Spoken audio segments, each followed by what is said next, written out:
Apakah tidak ada problematika? Ada, tapi tidak sekompleks yang saya sebut di awal. Iya.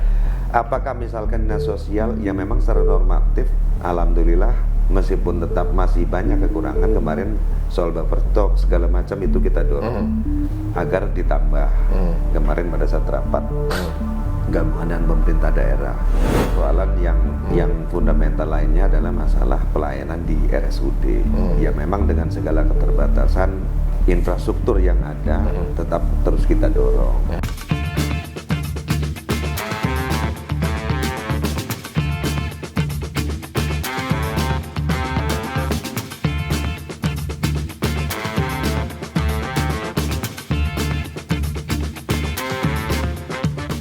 Assalamualaikum warahmatullahi wabarakatuh. Waalaikumsalam warahmatullahi. Apa kabar Sobat Banten News? Kita kembali berjumpa untuk podcast hasil kerjasama antara Banten News dan DPRD Kota Cilegon. Dan kita bersama Komisi 2 DPRD Kota Cilegon. Dan bukan rahasia umum seperti yang kita ketahui, ini komisi yang langsung bersinggungan dengan persoalan publik. Ya. Dan di sebelah saya saat ini sudah ada Ketua Komisi 2 DPRD Kota Cilegon, Kang Fatur Rohmi, yang alhamdulillah hari ini berkenan meluangkan waktunya untuk diskusi dalam tatanan podcast hari ini. Dan saat ini beliau sudah di sebelah saya, langsung kita sapa. Assalamualaikum Kang Fat. Waalaikumsalam. Apa kabar? Baik Kang Gilang. Kang Gilang bagaimana kabarnya? Alhamdulillah. Senang kalau beliau tuh udah tersenyum ya kan. Beliau ini termasuk orang yang cukup aktif di lingkungan dan sangat populis di masyarakat.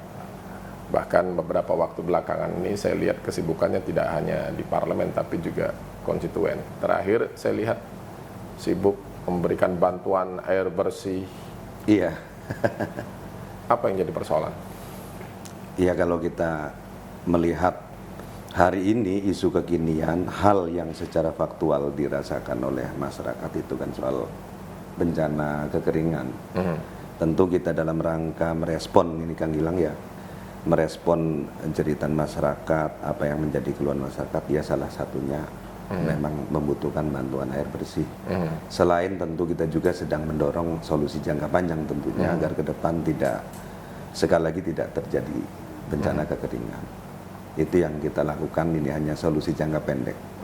Tapi ini udah persoalan menahun ya sebenarnya ya?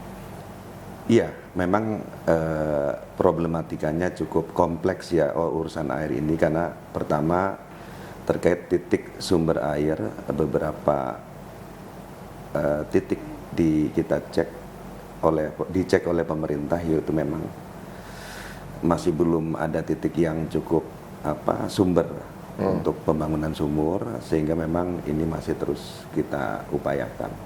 Faktor geografis atau memang? Mungkin kalau secara teknis saya tidak paham, tetapi menurut laporan yang disampaikan pemerintah seperti itu. Oke.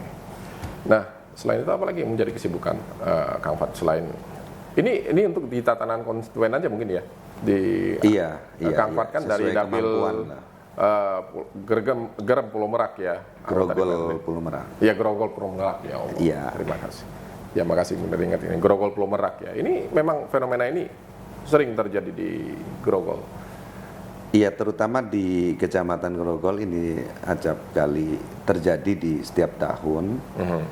Makanya kita tidak henti-hentinya mendorong, menyuarakan dan terus bersinergi dengan teman-teman di DPRD untuk mendorong isu ini kepada pemerintah daerah. Keduanya kami juga terus berupaya agar dari kalangan industri, teman-teman kita dari industri juga ikut serta menyelesaikan persoalan ini. Memang ada beberapa titik di tahun lalu yang sudah tercover ya persoalan ini, yang sudah terakomodir. Alhamdulillah. Nah sekarang memang ada beberapa titik yang belum. Ada beberapa lingkungan. Sebut saja kemarin yang kita dorong bantuan air bersih, itu memang salah satu wilayah yang belum secara maksimal terbantu. Lalu solusinya apa masyarakat selama ini kalau misalkan tidak ada bantuan? Mereka terpaksa beli atau memang?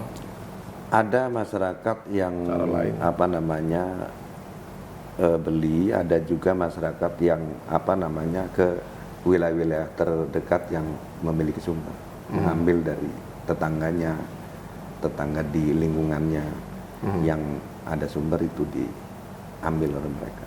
Ini kan kebutuhan yang vital ya, ya artinya memang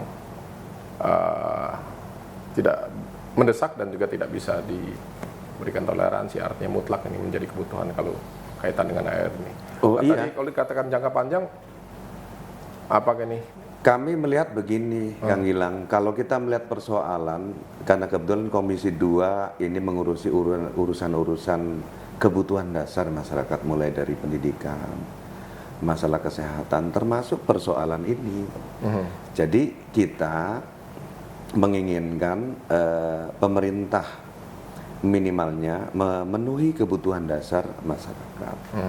Meskipun kita juga memaklumi kekurangan, memaklumi hambatan-hambatan yang ada di lokasi. Sebut saja kita mendorong agar kalau memang sumber air itu tidak memungkinkan untuk dibuatkan sumur, minimalnya solusi jangka panjang yang lain adalah PDAM turun tangan untuk membangun pipanisasi.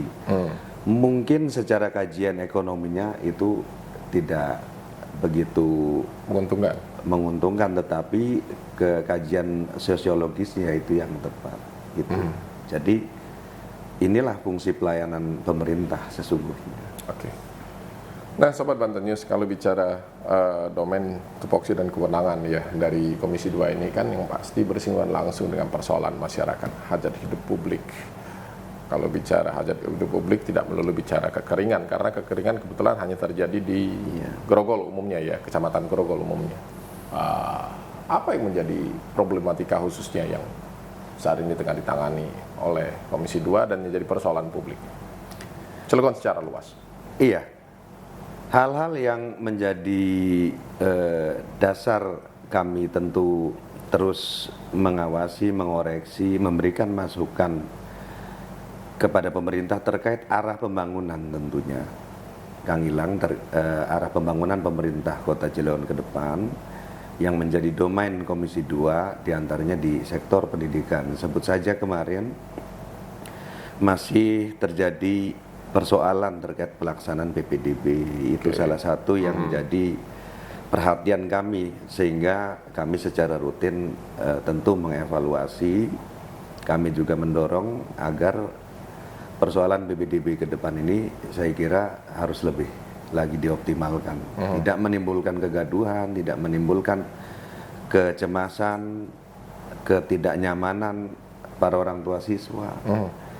Ini harus betul-betul diselesaikan ke depan. Kedua, terkait dengan UHC kita yang sudah di atas 98%, sehingga persoalan pelayanan kesehatan gratis ini juga menjadi sorotan masyarakat. Nah, ini juga pelaksanaan teknisnya kita terus koreksi, karena masih banyak masyarakat yang belum memahami terkait dengan pelayanan kesehatan gratis tersebut. Keduanya, masyarakat tentu tidak semuanya memahami tahapan birokrasinya. Nah, ini juga menjadi koreksi. Kami meminta pemerintah daerah untuk secara masif mensosialisasikan urusan pelayanan kesehatan ini. Ini juga menjadi perhatian kami, termasuk sarana dan prasarananya tentunya. Jangan sampai masyarakat hari ini terhambat pelayanan kesehatannya karena misalkan RSUD Kota Cilegon penuh.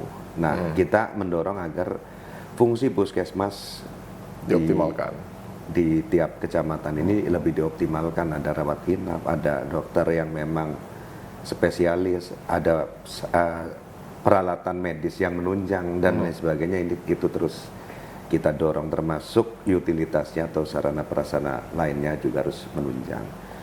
Nah, terus ketiga, isu yang paling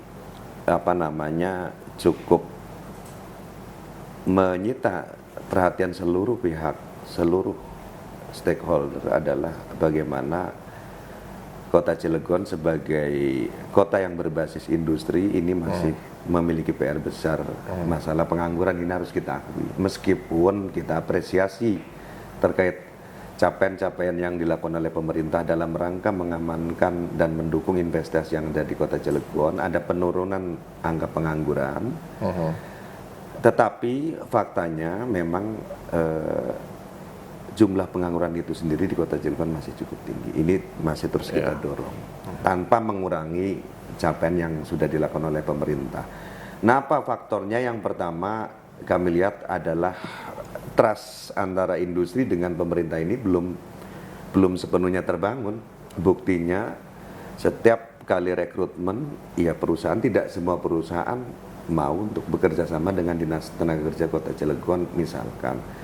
Keduanya saya kira juga masalah pembangunan sumber daya manusia di Kota Cilegon ini harus menjadi pusat perhatian. Karena SDM kita kalau menurut pantauan kami kalah bersaing. Sebut saja contoh hari ini yang sedang kita hadapi, ada investasi, ada PT Lotte, ada PT IRT, pembangkit di Suralaya, ada ke depan ini ada Chandra Asri. Ini harus betul-betul pemerintah membangun komunikasi, membangun sinergi yang baik dengan investasi tersebut sehingga kebutuhan tenaga kerja mereka betul-betul dapat menyerap sumber daya yang ada di Kota Cilegon. Karena keprihatinan kita sebut saja di sektor yang sifatnya temporary, contoh yang di beberapa yang sudah berjalan, contoh di Lotte dan di PT IP ini masih cukup rendah, masih di bawah 40% tenaga kerja kita yang terserap. Lalu persoalannya di mana?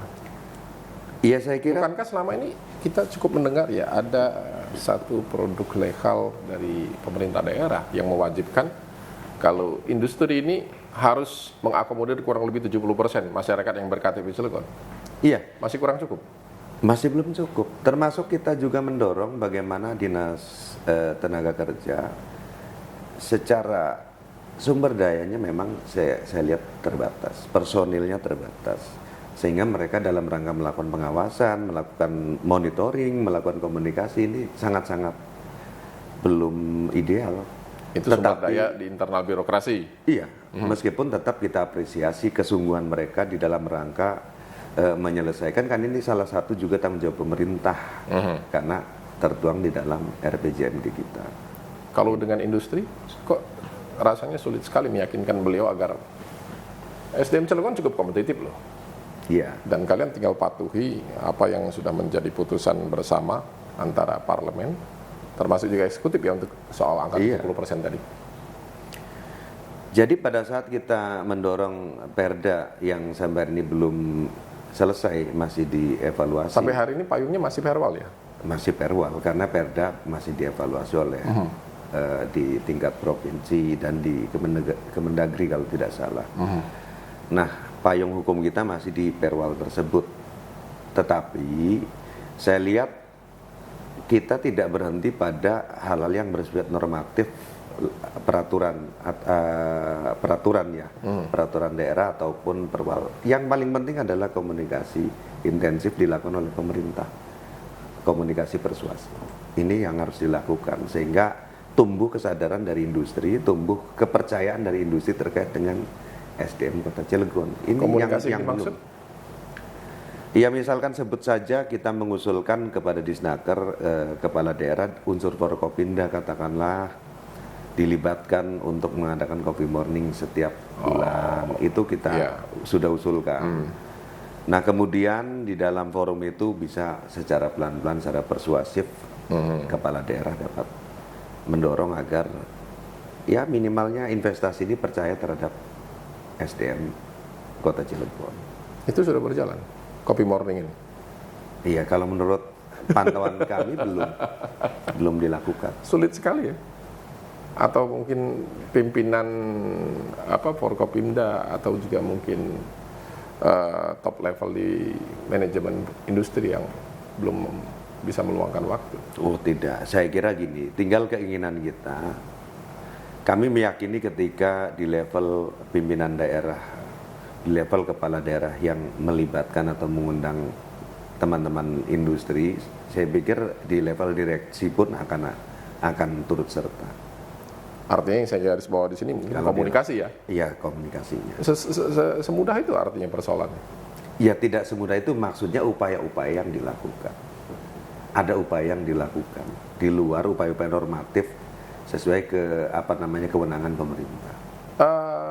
Ada 400 lebih ya industri di Cilegon yang berjalan, existing hari ini ya, industri berat, sedang, ringan. Iya, ada sekitar 230 lebih industri, mulai industri berat sampai ringan, mulai dari 200 lebih. Iya. Dan rata-rata industri manufaktur, industri hulu ya di Kota Cilegon.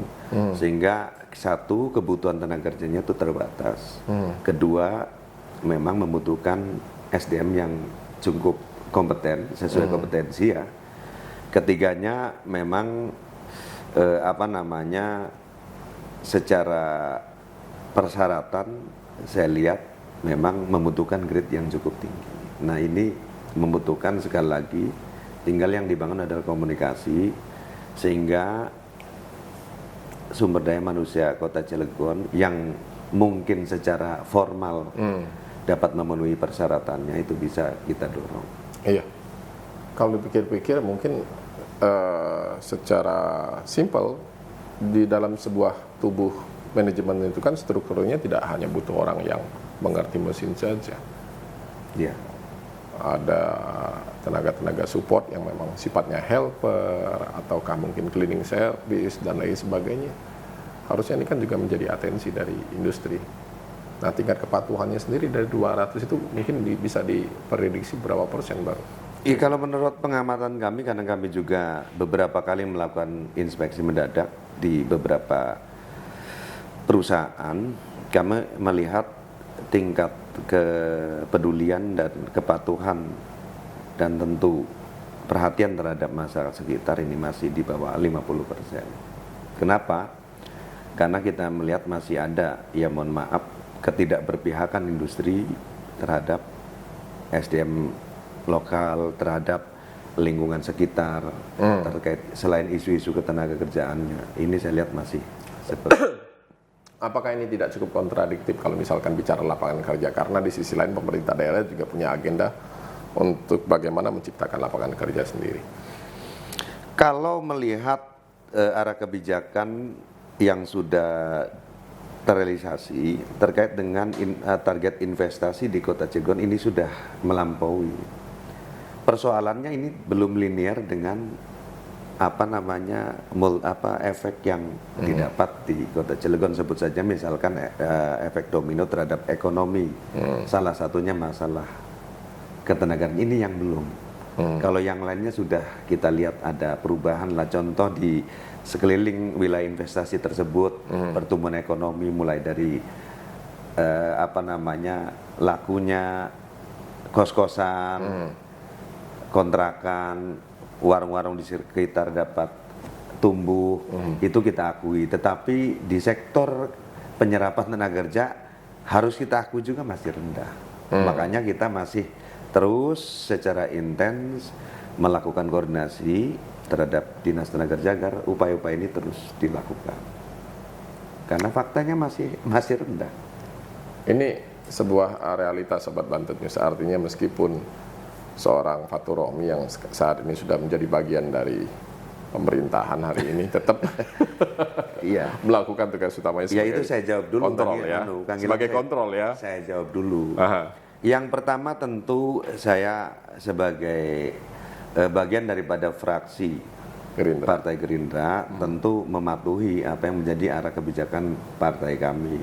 Tetapi di lain hal tentu kami juga tidak bisa menafikan bahwa kami punya tanggung jawab moral, punya tanggung jawab hukum, bahkan tanggung jawab dunia akhirat terhadap konstituen kami. Ini faktanya apa yang menjadi suara masyarakat saya suarakan. Saya tidak melihat itu. Bahwa ini bukan soal Gerindra atau apa, tapi ini adalah fungsi kami di parlemen, fungsi kami sebagai wakil masyarakat, terutama di dapil saya, ya harus saya suarakan. Isu-isu yang fundamental terus saya suarakan.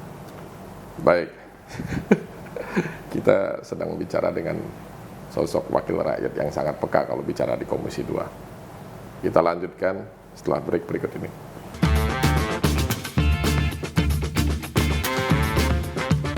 Baik, kita lanjutkan podcast hasil kerjasama antara Banten News dan juga DPRD Kota Cilegon, dan saat ini saya masih bersama Ketua Komisi 2 DPRD Cilegon, Kang Fatur Rohmi, atau yang lebih populer dengan panggilan Kang Fat. Beliau dari fraksi Gerindra, dari Dapil Grogol Pulau Merak.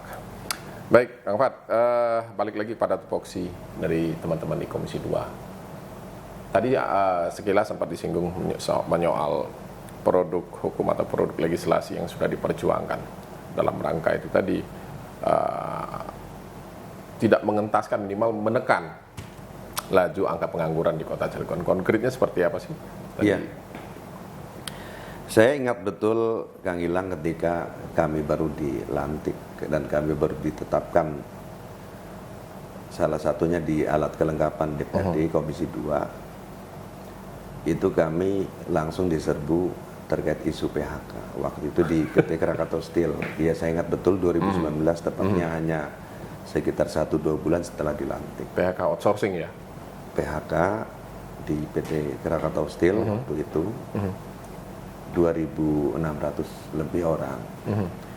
Nah, di tengah rasa kaget kami, di tengah rasa prihatin dan tentu gundah, akhirnya kami berpikir bagaimana di Kota Cilegon ini, meskipun tentu kewenangannya sudah diatur oleh undang-undang terkait dengan kewenangan pemerintah pusat, provinsi sampai dengan daerah, kita menyadari itu, tetapi upaya-upaya memang tidak boleh berhenti.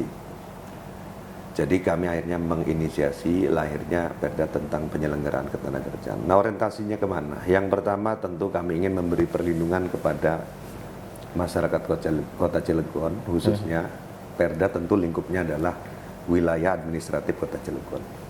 Kita ingin konstitusi betul-betul menjamin melindungi masyarakat Kota Cilegon melalui produk peraturan daerah. Keduanya, kita ingin memastikan para pekerja ini juga mendapat perlindungan selain yang sudah diatur di Undang-Undang 13 tahun 2003. Tentu ada Undang-Undang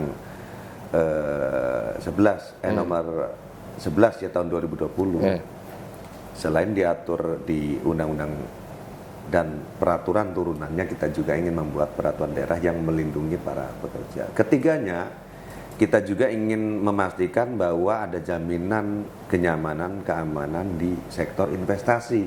Lewat apa? Kita menginginkan ada aturan main yang dituangkan di dalam Raperda yang pernah kita bahas terkait dengan porsi. Karena itu yang akan menjamin tingkat keamanan dan kenyamanan. Kan logikanya begini, ketika lingkungan terdekat, ketika wilayah terdampak investasi, kemudian mereka diakomodir dari sisi tenaga kerja dan dari sisi sosial dan lain sebagainya, pasti mereka yang akan memagari investasi tersebut, mereka yang akan menjadi pengaman. Itu sebetulnya. Dan sebaliknya, ketika mereka tidak terakomodir, pasti mereka jadi pemicu konflik. Itu logika sosialnya. Artinya tidak bisa dibungkiri, dimanapun pasti itu dibutuhkan. Nah, sehingga kami juga mendorong di beberapa pasal yang saya ingat waktu itu agar ada kerjasama terkait dengan kebutuhan penyerapan tenaga kerja di Perda tersebut. Nah, siapa pelaksananya? Ya tentu leading sektornya adalah Dinas Tenaga Kerja. Ini yang kita dorong pada saat itu di Perda tersebut. Industri sudah tahu atau sudah cukup memahami soal konten dari produk legislasi ini? Karena kan kalau mencermati apa yang dikatakan Kang Fat tadi, ada garansi, ada upaya mengamankan investasi. Artinya sudah luar biasa dong atensi dari teman-teman parlemen. Kalau bicara upaya konkret ini, tentunya kita bicara take and give lah. Bicara give-nya ini tentu ke kontribusi ke masyarakat. Iya. Mereka sudah cukup memahami nggak sih apa artinya? Apa yang dimaksud, apa yang diinginkan oleh pemerintah daerah selaku eksekutor dalam hal ini atas produk aturan itu? Gini Kang Gilang, tentu sekali lagi kita memahami dasar kita berkehidupan bernegara, kita sudah sadar, kita menyadari itu bahwa soal kewenangan kita sudah diatur. Ada yang menjadi domain pemerintah pusat, ada yang menjadi domainnya pemerintah daerah. Kita menyadari itu, sehingga kita juga ingin memastikan ketika pemerintah pusat sudah menentukan kebijakan, khususnya masalah investasi, daerah harus mengamankan, kan itu. Tetapi tentu di tengah proses itu kita ingin juga memastikan masyarakat kami juga mendapat perlindungan dan terakomodir tentunya. Nah, ini yang dua hal yang memang harus kita anyam bersama, sehingga kepentingan investasinya tentu wajib kita lindungi, tetapi masyarakat juga harus mendapat perlindungan. Contoh terkait isu-isu lingkungan, ya kita ingin memastikan investasi jangan sampai tentu mengabaikan isu-isu lingkungan. Contoh terjadinya potensi banjir. Hari ini ketika musim kemarau, wilayah polusi. saya contohnya debu. Polusi. Ini juga harus menjadi perhatian. Caranya bagaimana? Caranya adalah pemerintah bersama dengan industri ini memastikan minimalnya ada upaya-upaya meminimalisir potensi negatif tersebut. Itu kita minimalisir, apakah di areanya dilakukan penyiraman, dan sesekali katakanlah secara periodik masyarakat dicek kesehatannya, ini juga penting. Itu pertama. Keduanya secara sosial.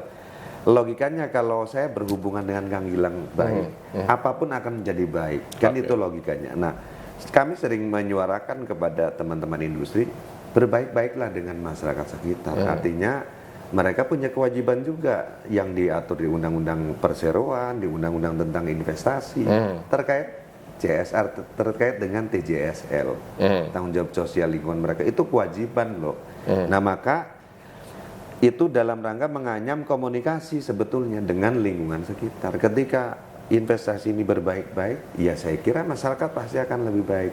Yang ketiganya, isu yang paling fundamental adalah masalah penyerapan tenaga kerja. Sekali lagi itu Bang Ilan, logikanya ketika katakanlah tetangga kita sedang membangun sesuatu, atau katakanlah tetangga kita sedang mengadakan pesta, masa sih tetangga terdekatnya kuenya tidak dibagi? Dalam bentuk apa? Kalau investasinya dalam bentuk penyerapan tenaga kerja. Betul.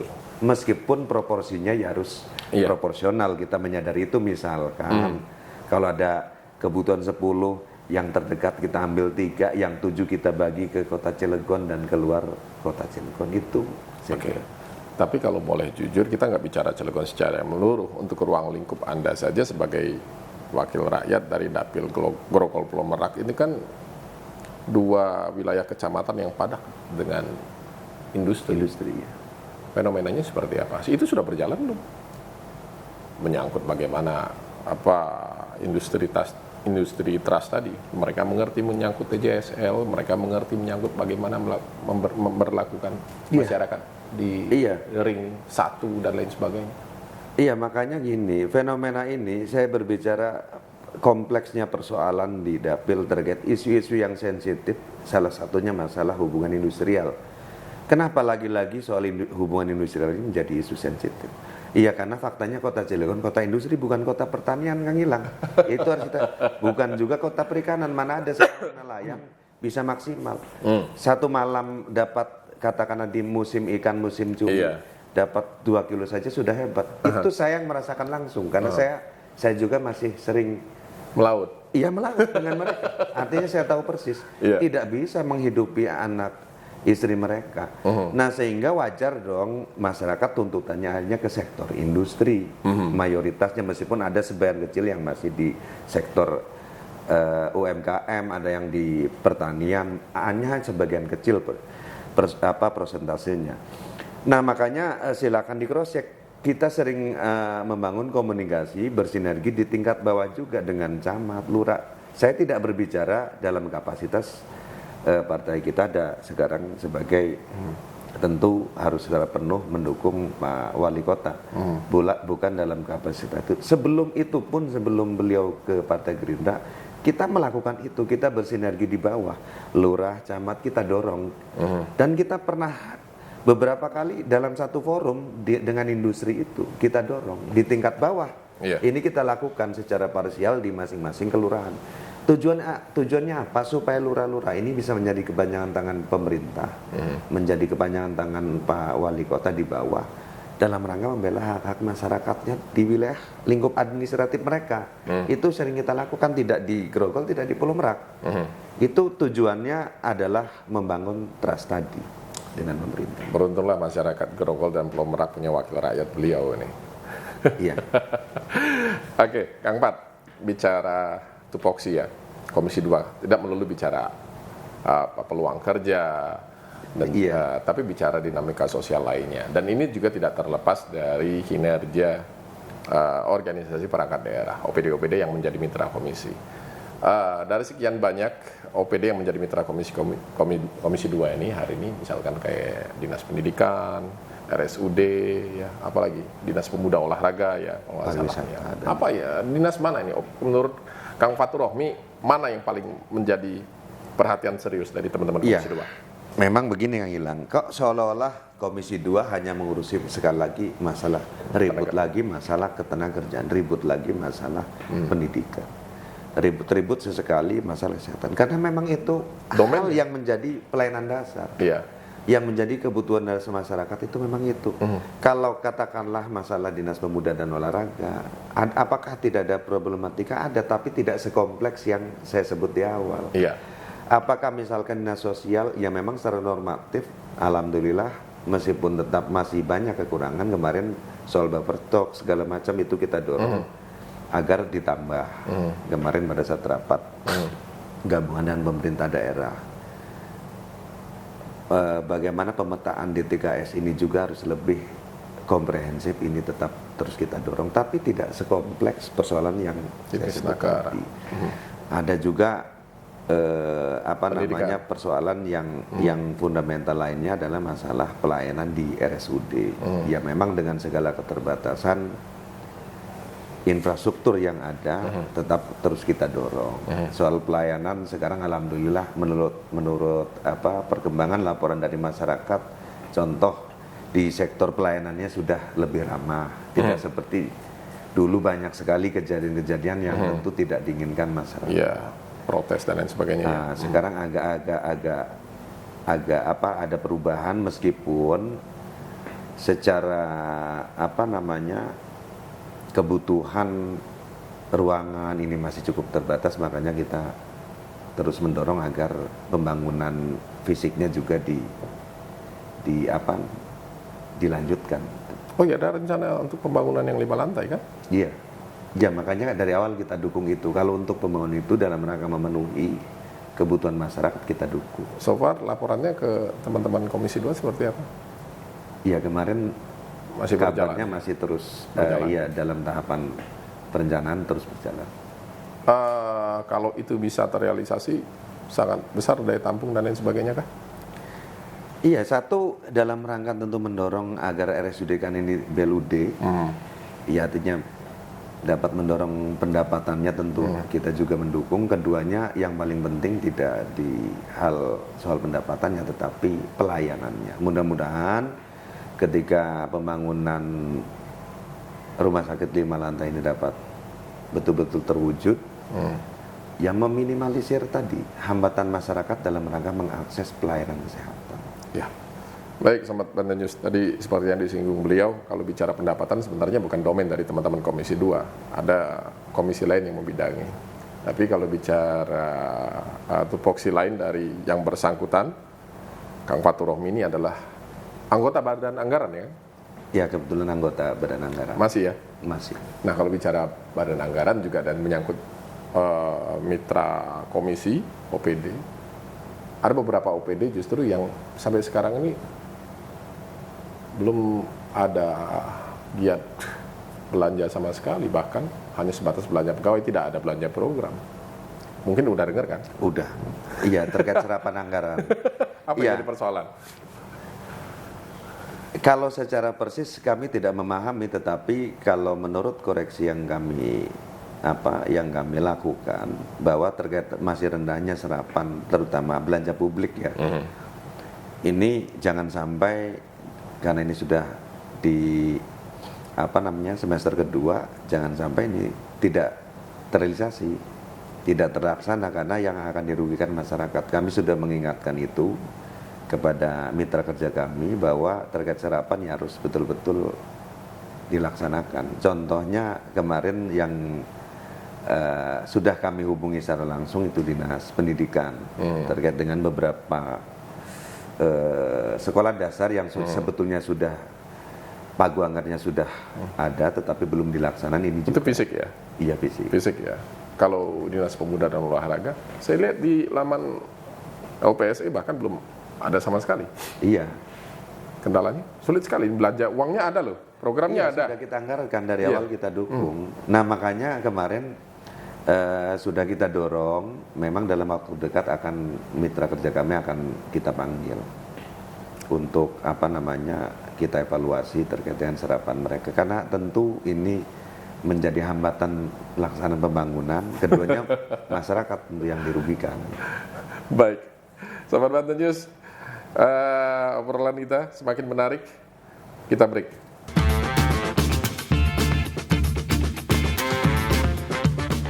Baik, Sobat Banten News, kita lanjutkan podcast hasil kerjasama antara Banten News dan DPRD Kota Cilegon. Kita masih bersama Ketua Komisi 2 DPRD Kota Cilegon, Kang Fatur Rohmi dari fraksi Gerindra. Iya, tadi sekilas sudah kita singgung soal tupoksi, domain dan konsentrasi dari teman-teman Komisi 2 menyangkut dengan kepentingan dan juga hajat hidup masyarakat secara umum. Kalau bicara kondisi lingkungan hari ini, mungkin Kang Fat, kita cukup kenal lah, sangat aktif ya, berinteraksi dengan masyarakat, tidak harus menunggu reses, yaitu kembali ke konstituen, tapi intensitas itu ada komunikasi ke publik. Yang sesungguhnya kalau masyarakat di Grogol, Pulau Merak sendiri menurut pengamatan Kang Fat cukup kritis untuk menyampaikan aspirasinya selama ini. Iya. Kita bicara di dapil dulu nih. Iya, kalau melihat masyarakat tergantung juga, Kang Gilang.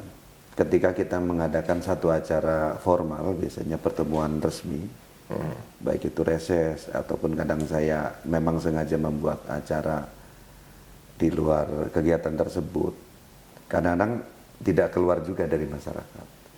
Yang paling mengena adalah ketika kita berkunjung ke lingkungan mereka, misalkan lewat kopdar, hanya beberapa orang, mereka lebih terbuka dan lebih rileks menyampaikan aspirasi mereka, meskipun tentu kita juga memfilter masukan-masukan dari masyarakat sesuai dengan kapasitas dan kemampuan kami. Artinya masyarakat di sini hari ini cukup terbuka. Keduanya, kami juga terus mengikuti perkembangan isu-isu sosial, isu-isu di masyarakat lewat media sosial. Itu biasanya kita amati, kemudian kita respon dengan tindakan kita sesuai kewenangan di DPRD. Tapi kalau di kondisi tahun politik sekarang, tugas pokok, ya tugas utama dari Komisi 2 masih cukup aktif nggak untuk mengakomodir seluruh aspirasi ini? Iya, apalagi sekarang di tahun politik. Karena secara kebetulan... Lebih aktif ya? Kebetulan saya lebih aktif di dapil, ya bayangan saja sudah berapa bulan kita nggak ketemu Kang Gilang, kan gitu. Kang Gilang sering berkomunikasi, saya katakan saya sedang di dapil. Ya memang faktanya saya di beberapa bulan ini mungkin sampai dengan pemilu ya lebih aktif di dapil. Tetapi keuntungannya ada nilai positifnya memang ketika kita lebih banyak di dapil, lebih banyak aspirasi yang kita serap. Selain tentu ada juga aspirasi yang tentu kita eksekusi langsung atau kita sikapi pada saat itu. Masih belum lelah untuk mendengarkan keluh kesah ini? Ya bagaimana, memang itu kewajiban. Ya kita lakukan saja sesuai kemampuan. Ya ini mungkin kaitannya korelasi. Anda akan mencalonkan lagi ya? Iya, mohon doanya saja ya, mudah-mudahan. Ini mungkin singkat saja. Kalau saya sih sudah cukup paham lah bagaimana kinerja beliau, bagaimana beliau mencoba menjadi bagian salah satu wakil rakyat, cukup mengakomodir, bahkan memperjuangkan, tidak hanya menyalurkan aspirasi tapi memperjuangkan. Tapi lain dari itu, ini yang menyangkut mungkin hajat politik Kang Fat ke depan. Apa yang menurut Kang Fat menjadi alasan kuat masyarakat harus menitipkan suaranya ke Kang Fatur Rohmi? Iya. Saya merespon masukan-masukan dari masyarakat. Saya tidak merasa diri ini sempurna tentunya Kang Ileng ya, tetap masih banyak kekurangan, tetapi saya merespon suara-suara masyarakat terkait dengan isu-isu yang ada di dapil saya. Jadi kebutuhan masyarakat hari ini terkait dengan wakil rakyat, bukan pada persoalan normatif, misalkan janji-janji belaka. Masyarakat sederhana saja di dapil saya, minimal mereka sesekali kita kunjungi, sesekali kita dengar harapan mereka, tentang aspirasi. Tidak muluk-muluk masyarakat kami di Grogol Pulau Merak. Mereka normal-normal saja menyampaikan aspirasi, menyampaikan harapan yang memang sesuai kemampuan kami. Dan yang di luar kemampuan kami, tentu kami juga menjelaskan bahwa itu di luar kemampuan. Nah, kedua, kami juga menyadari bahwa diri saya terutama tidak sempurna, artinya mungkin masih jauh panggang dari api terkait dengan melaksanakan tugas-tugas kami di DPRD selama ini. Mungkin menjadi bagian kecil saja pengaruh kami di DPRD, pengaruh kami di dapil, tetapi alhamdulillah memang ada beberapa masyarakat yang masih meminta saya untuk maju kembali, sehingga itu ya kita lakukan. Keduanya partai masih mengizinkan, ya tentu kita normal-normal saja kita lakukan. Iya, kalau teman-teman yang kan itu kan ada loncatan itu dari kota ke provinsi. Sementara Kang Fat sendiri memutuskan masih tetap di Cilegon. Apa ada PR yang mungkin yang belum tuntas, atau memang tanggung jawab sosial yang harus diselesaikan sehingga akhirnya memutuskan diri untuk tetap di Cilegon? Ya, bagi diri saya memang saya mengukur kemampuan saya. Saya merasa belum punya kemampuan untuk meningkat ke jenjang berikutnya. Keduanya ya saya merasa diri saya hanya baru mampu untuk mewakili dapil di level kecamatan. Kalau untuk mewakili untuk level Cilegon, saya merasa diri saya belum mampu, sehingga tentu atas ukuran tadi saya mawas diri, saya cukup di DPRD Kota Cilegon. Toh ini baru 1 periode saya menjabat, sehingga mungkin masih tepat untuk tetap di Cilegon. Untuk tetap di Kota Cilegon, mohon doanya. Dan keduanya memang masih banyak problematika, meskipun katakanlah ke depan juga belum tentu semuanya dapat terus kita akomodir dan kita selesaikan. Tetapi minimalnya upaya-upaya kita tetap kita lakukan. Bagaimanapun masyarakat membutuhkan satu sosok wakil rakyat, yang mudah-mudahan kita doakan juga teman-teman yang lain, yang minimalnya dapat terus berinteraksi dengan mereka secara sosial. Minimalnya itu fungsi wakil rakyat kalau di dapil. Kalau fungsi yang lainnya kita lakukan di DPRD, di lembaga. Demikianlah karakter dari seorang Fatur Rohmi ini, Pak. Selalu merendah. Tapi Sobat Bantu News, khususnya warga Grogol Pulau Merak, pasti sangat kenal dengan beliau. Kang Fat, terima kasih atas waktunya sudah diluangkan hari ini. Iya, terima kasih Kang Gilang. Tentu momentum pelaksanaan podcast ini menjadi bagian daripada kami mensosialisasikan apa yang kami lakukan. Kami sangat terbuka terhadap teman-teman pers, tentunya apapun yang ditanya sesuai yang kami tahu, yang kami mampu, pasti kami jawab.